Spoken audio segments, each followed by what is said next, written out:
নমস্কার বন্ধুরা, ধর্মীয় কথা ও তথ্য চ্যানেলের নতুন পর্বে সবাইকে স্বাগত। ঘরে তুলসী গাছ থাকলে তা কখনোই অন্ধকারে রাখবেন না। সন্ধ্যায় তুলসী গাছের কাছে অবশ্যই একটি প্রদীপ জ্বালান। রবিবার তুলসী গাছে জল অর্পণ করবেন না বা এর পাতা তুলবেন না। এটি করা অশুভ বলে মনে করা হয়। মাটিতে তুলসী গাছ লাগাবেন না, সবসময় একটি পাত্রে লাগাবেন। ঘরে শুকনো তুলসী গাছ রাখবেন না, কারণ এটি পরিবারের সদস্যদের জন্য দুর্ভাগ্য নিয়ে আসে। তুলসীর শুকনো পাতা কখনো পুড়িয়ে ফেলবেন না বা তুলসীর শুকনো পাতা কখনো ফেলে দেবেন না, বরং পাতা ধুয়ে তুলসী গাছের গোড়ায় রেখে দিবেন। তুলসী গাছের চারপাশে যেন কোনো ময়লা না থাকে, সেদিকে বিশেষ খেয়াল রাখবেন।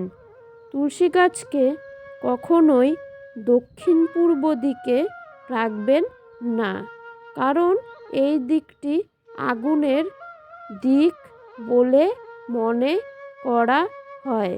কখনোই অযথা তুলসী পাতা ছিঁড়বেন না, এটি করা পাপ বলে মনে করা হয়।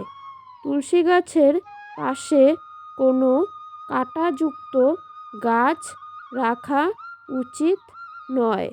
তুলসী পাতা কখনোই কাঁচি, ছুরি বা নখের সাহায্যে তুলে ফেলা উচিত নয়।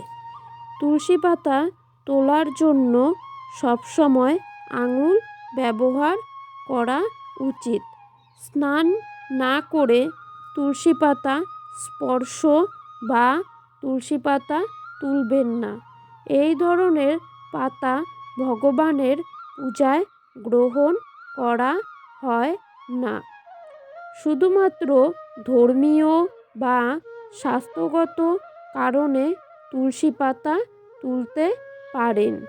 সূর্যাস্তের পরেও তুলসী পাতা তোলা উচিত নয়। তাহলে বন্ধুরা, এই ছিল আজকের পর্ব।